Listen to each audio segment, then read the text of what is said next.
Students हमारे पास में topic है आज के लिए सेट्स और एक्सरसाइज नंबर 1.5 और 1.6 की थ्योरी पार्ट हम लोग डिस्कस करेंगे यहाँ पे। इससे पहले जो हमारे पास में union of two sets, intersection of two sets etcetera हम लोगों ने पढ़ रखे हैं। ठीक है, सेट थ्योरी हम लोगों को मालूम है। पढ़ना हम लोगों को difference of two sets. Second topic is complement of a set. देखो दोनों के अंदर क्या फ़र्क है। बेसिक पार्ट दोनों का सेम है, दोनों में हमें डिफरेंस ही कैलकुलेट करना है। लेकिन यहाँ पे टू सेट्स होते हैं। सपोज करो एक सेट का नाम ए है और एक सेट का नाम बी है, लेकिन यहाँ पे सिर्फ एक ही सेट होता है जिसका नाम है ए। उस सेट का कॉम्प्लीमेंट निकालना है। पर मैंने बोला कि दोनों एक ही चीज़ होती हैं, तो डिफरेंस निकालने के लिए दो चीज़ें तो आपके पास में होनी चाहिए। तो इसलिए हम लोग क्या करते हैं, कॉम्प्लीमेंट में ए का हम लोग यूनिवर्सल सेट के साथ में डिफरेंस निकालते हैं। ठीक है, अब यूनिवर्सल सेट के बारे में मैं आपको पहले बता चुका हूँ, थोड़ा सा मैं रिफ्रेश करवा देता हूँ। सपोज करो मेरे पास में यहाँ पे है number of students of your school, ठीक है, या फिर class number of students of class 11th हमारे पास में एक सेट है। तो इसके लिए यूनिवर्सल सेट क्या हो सकता है, हमारे पास में total number of students present in this school. ये हमारा स्कूल इसके लिए किसका काम कर सकता है, यूनिवर्सल सेट का। लेकिन जब मैं हमारे स्कूल के अलावा एक दो स्कूलों की ओर बात करूँगा तो उस टाइम हमारे स्कूल के स्टूडेंट्स टोटल स्टूडेंट्स से कम रहेंगे। तो उस टाइम हम इसको यूनिवर्सल सेट ना बोल के एक नया यूनिवर्सल सेट यानी उससे बड़ा एक सेट डिफाइन करेंगे। सपोज करो मैंने बोला all the students of Jodhpur, तो जोधपुर के जितने भी स्कूल हैं उन सब के बच्चे या उन सब के स्टूडेंट्स इस सेट के अंदर रहेंगे, या फिर they will be contained in the Jodhpur named set. Okay, लेकिन फिर अगर मैं एक दो डिस्ट्रिक्ट और लेता हूँ, जैसे जयपुर वगैरह, अजमेर वगैरह ले लूँगा, तो उस टाइम पे फिर ये सेट को बड़ा करना पड़ेगा।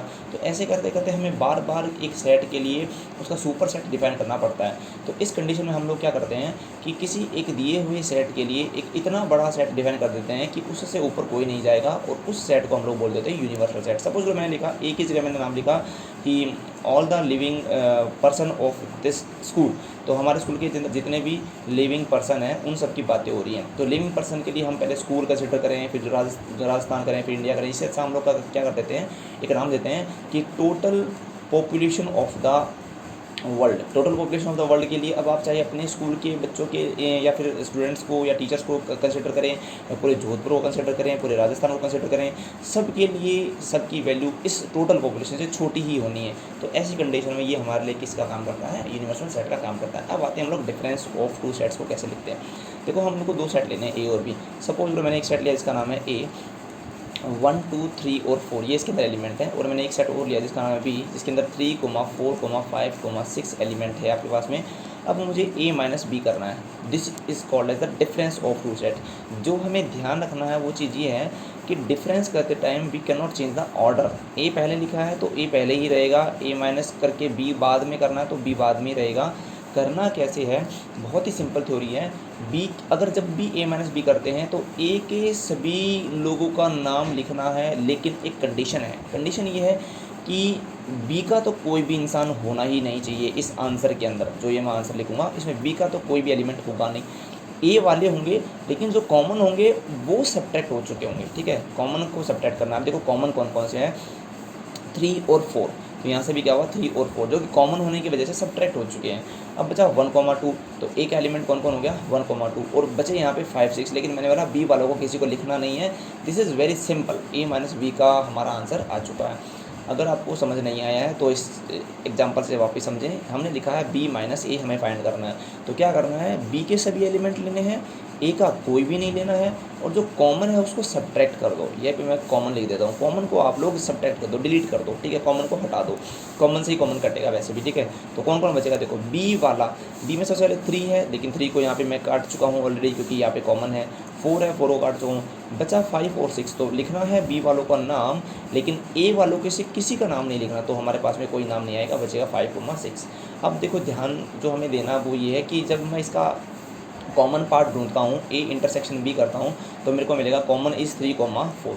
ठीक है, अब ये तो एक सेट बन गया, ये एक सेट बन गया और एक सेट बन गया। इंटरेस्टिंग पार्ट क्या है यहाँ पे, इंटरेस्टिंग पार्ट कुछ ऐसे है कि अगर मैं ए यूनियन बी लेता हूँ तो मुझे क्या क्या मिलेगा। यूनियन के अंदर मैं आपको बता चुका हूँ पहले से ही, वो सभी एलिमेंट आते हैं जो या तो ए में है या बी में है, इसलिए या को हम लोग और बोलते हैं। ठीक है, और वर्ड को आप लोगों को खासकर ध्यान रखना है, इस और को। ठीक है, तो हम लोग बोलेंगे the elements are either in A और इन बी।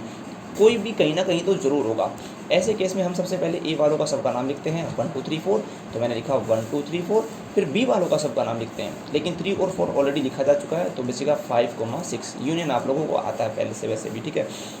अब ये जो ऊपर 3 सेट हैं 1 2 3, इन 3 लोगों का अगर मैं देखूँ थोड़ा ध्यान से, इस सेट को, इस सेट को और इस सेट को, इनका अगर मैं यूनियन बनाऊँ, यानी ए माइनस बी का मैं यूनियन लूँगा, ए इंटरसेक्शन बी, सॉरी इसको हटा देते एक बार, बी माइनस ए के साथ में, और फिर उसका यूनियन लूँगा मैं आपका ए इंटरसेक्शन बी के साथ में। यूनियन लेना है, यूनियन में सभी एलिमेंट लेते हैं और कहीं ना कहीं पर होते हैं, या तो इसमें होगा या इसमें होगा या फिर इसमें होगा। तो सबसे पहले ए माइनस बी के लोगों को नाम लिख दो 1 2, मैंने लिख दिया 1 2। फिर लिखा बी माइनस ए वालों का नाम, कौन आ जाएगा 5 6। फिर किसका नाम लिखा हम लोगों ने, ए इंटरसेक्शन बी यानी कॉमन वालों का नाम, कौन कौन हो गया 3 4। रिपीट होता है तो हटा देते हैं। अब देखो इस सेट की और इस सेट की बात करते हैं। ढंग से देखा जाए तो ये दोनों सेट आर इक्वल सेट्स, दोनों के दोनों सेट क्या चीज़ है, इक्वल। तो मैं लिख सकता हूँ या मैं बोल सकता हूँ कि अगर कोई दो सेट दे रखा हो ए यूनियन बी करें, तो उसका total answer is equal to A minus B का बी माइनस ए और ए इंटरसेक्शन बी के यूनियन के भी बराबर होता है। तो फाइनली हमको इसको कुछ ऐसे लिखा जा सकता है, मैं आपको लिख के दिखा देता हूँ यहाँ पे, कि A union B is equal to A minus B union with B minus A union with A intersection B. ऐसा करने पे हम लोगों को क्या हो जाएगा, फाइनल आंसर मिला जा सकता है, ठीक है। एक चीज़ तो आपके पास में ये थी। अब हमारे पास में बात करते हैं कॉम्प्लीमेंट ऑफ सेट्स की। देखो सेट का कॉम्प्लीमेंट निकालना बहुत ईजी है। हम सेट को कॉम्प्लीमेंट, क्योंकि बता चुका हूँ कि कॉम्प्लीमेंट में और डिफरेंस में कुछ बहुत ज़्यादा फ़र्क नहीं है, तो कॉम्प्लीमेंट की हमें के लिए कुछ खास थ्योरी सीखने की ज़रूरत नहीं है। देखो कॉम्प्लीमेंट के लिए सबसे पहले हम एक यूनिवर्सल सेट डिफाइन करते हैं। यूनिवर्सल सेट को यू से शो किया जाता है, बॉक्स के अंदर रेक्टेंगल दिखाया जाता है, जिससे हमारा यूनिवर्सल सेट शो होता है। ये मैं आपको बता चुका हूँ। अब हम कोई भी एक सेट लेंगे, ठीक है, और उस सेट को हम हमेशा सर्कल से शो करते हैं, जो मैं आपको बता चुका हूँ। इस सेट का नाम है ए। अब अगर मैं बात करूँ कॉम्प्लीमेंट ऑफ सेट की, तो मैंने बोला ये भी डिफरेंस है। तो किसी सेट का उसके यूनिवर्सल सेट में से अगर उसको घटा दें, देखो यूनिवर्सल में से इसको इसलिए घटाना क्योंकि यूनिवर्सल बड़ा होता है, तो जो मुझे आंसर मिलेगा वो हो जाए कहलाएगा ए डैश, या फिर उसको बोला जाएगा कॉम्प्लीमेंट।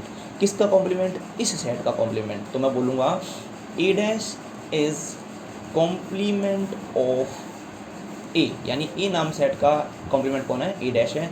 दूसरी भाषा में बोला जाए कि ए डैश कहाँ से आया, यू माइनस ए करने पर आया। इस ए को उधर ले जाते हैं, A dash plus A is equal to क्या हो गया, यू। यानी यू जो है वो पूरा पूरा किससे बना, ए डैश और ए से मिलकर बना हुआ है। तो जब भी कॉम्प्लीमेंट लेते हैं तो उस एलिमेंट को या उस सेट को छोड़ देते हैं, और जो यूनिवर्सल सेट बाकी बचा हुआ उसको कंसिडर करते हैं। वेन डायग्राम से अंदर इसको मैं ऐसे शो कर सकता हूँ। अगर मुझे इस सेट का, ए नाम के सेट का कॉम्प्लीमेंट लेना है, तो उस सेट को छोड़ देंगे। जैसे इस थ्योरी को आप इसे कंपेयर करके देखो, ऊपर वाली थ्योरी से मैंने लिखा था बी का नाम नहीं लेना, यहाँ पे ए को नहीं लिखना, बी को नहीं लिखना। तो यू माइनस ए के अंदर ए को तो लिखना ही नहीं है, ठीक है।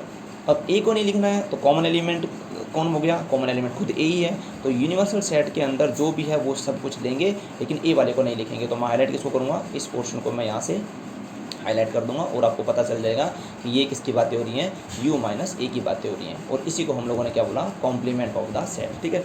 अब देखो अगर मैं किसी सेट के कॉम्प्लीमेंट को, ठीक है, जिसको ए डैश बोलते हैं, उसको अगर मैं यू में से घटा दूं, ठीक है, तो यू में से किसी सेट का कॉम्प्लीमेंट चला जाएगा, तो हमारे पास में बेसिक सेट वापस आ जाएगा, तो मुझे मिलेगा ए।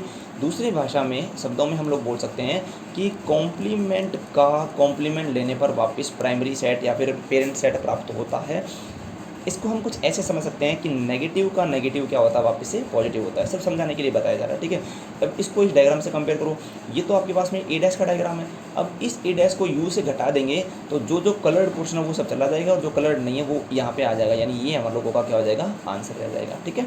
तो हम लोग इसको बोल देंगे कॉम्प्लीमेंट ऑफ द सेट। इसी कॉम्प्लीमेंट और सेट के लिए जो डिफरेंस है, उसके लिए हमारा एक साइंटिस्ट था जिसका नाम था डी मॉर्गन। उसने कुछ लॉ दिए। उसने लॉ किस लिए दिए, क्योंकि क्या है, देखो सपोज करो मेरे पास में एक सेट का मैंने यूनिवर्सल सेट लिया, और उसमें मैंने एक सेट बनाया जिसका नाम है ए।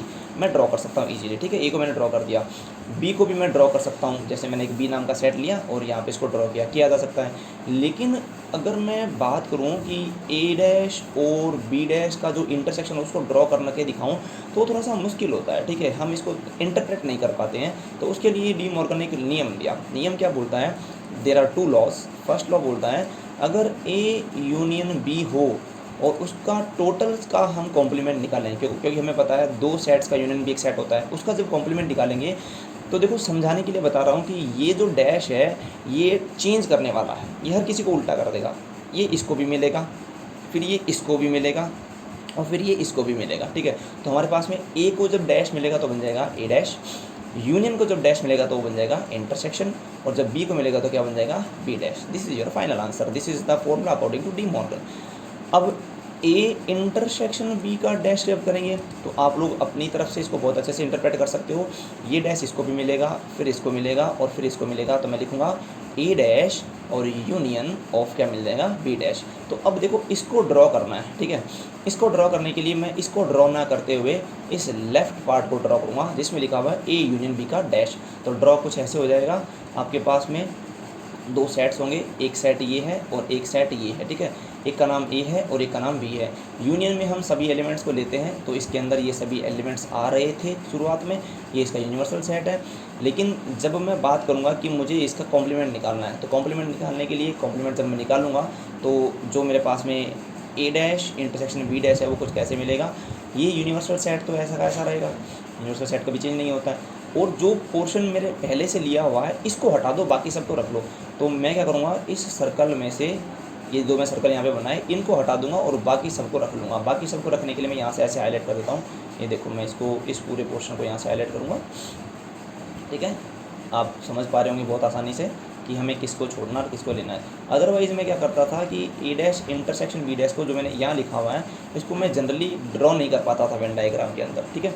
और ये जो पोर्शन सेकंड वाला बच गया है इसको आप खुद लोग ट्राई करेंगे अपने होमवर्क के अंदर, आपको पता चल जाएगा इसको कैसे लिखना है। अब एक थ्योरी है, थ्योरी पार्ट में लास्ट जो है वो है आपके पास में कुछ प्रैक्टिकल प्रॉब्लम्स।